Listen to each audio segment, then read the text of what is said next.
So my iPhone 6s rose gold LCD has been removed.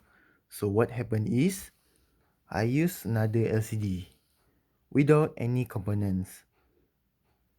As you can see, no home button, no selfie camera, no call receiver, no sensor, no anything except this LCD. So if you enable the assistive touch just like this, then no problem.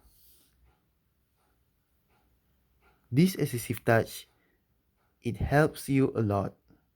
As you can see, you can screenshot, lock screen, app switcher, control center, more shortcut, and so on.